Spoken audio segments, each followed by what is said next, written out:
कडनं येण्याची काय ऑफर होती का किंवा तुमचे एक नातेवाईक आहेत आज त्यांनी बीजेपी मध्ये प्रवेश केलाय? नाही, भाजपमधून मला येण्याची कुठलीही ऑफर नव्हती. जे नातेवाईक गेले त्यांचा तो वैयक्तिक भाग आहे. वामन मातेचा संपूर्ण परिवार हे आदरणीय आमचे नेते एकनाथजी शिंदे साहेब आणि आमचे लोकप्रिय खासदार श्रीकांतजी शिंदे साहेब यांच्या संपूर्ण पाठीशी होता. काय कारण नेमकं पुतण्या आज भाजपात गेलेला आहे? तो त्याचा वैयक्तिक कारण आहे ना, आपण नाही शोधू शकत ना. पूर्ण परिवार हा शिवसेनेसोबत आहे. वामन मातेचा परिवार शिवसेनेसोबत आहे. ते परिवारात आहे. त्याचा तो वैयक्तिक विषय आहे ना, त्याने आम्हाला विचारलं. नमस्कार, मी अनमोल वामन म्हात्रे. आज आम्ही भाजप या पक्षामध्ये प्रवेश केला आहे. माननीय आपले स्थानिक आमदार, महाराष्ट्र राज्याचे प्रदेश अध्यक्ष रविदादा चव्हाण यांच्या मार्गदर्शनाखाली, यांच्या अध्यक्षतेखाली आम्ही आज भाजप या पक्षामध्ये प्रवेश केलेला आहे. अचानक नाही घडले.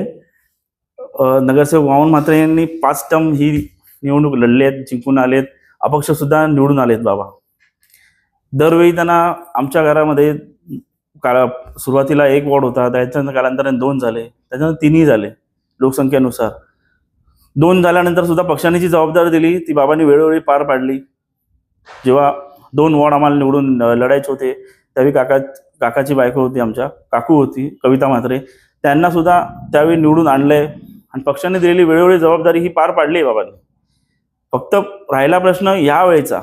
5 टर्म निवडून येणाऱ्यानंतर एखाद्या व्यक्तीला त्या घरात जर त्या व्यक्तीच्या घरामध्येच जर समजा उमेदवारी कोणाला मिळत नसेल तर ही एक छोटीशी खंत होती. या संदर्भात बोलणं झालेलं, पण त्याआधी त्यांचं पॅनल क्लिअर झालं होतं, स्पष्ट झालं होतं आणि डावलण्याचा प्रयत्न नाही झाला. पण मला थोड्या दिवसांनी कळायला लागलं की पॅनल पूर्ण फिक्स झालेला आहे आणि आमच्याच घरात माझा वॉर्ड किंवा माझ्या वडिलांचा वॉर्ड, माझा वॉर्ड नाही म्हणता येणार, आमच्या वडिलांनी जे केले, जे फक्त वॉर्डापुरती नाही केलं, डोंबिवली शहरासाठी सुद्धा त्यांनी बरेच संघर्ष केलेत.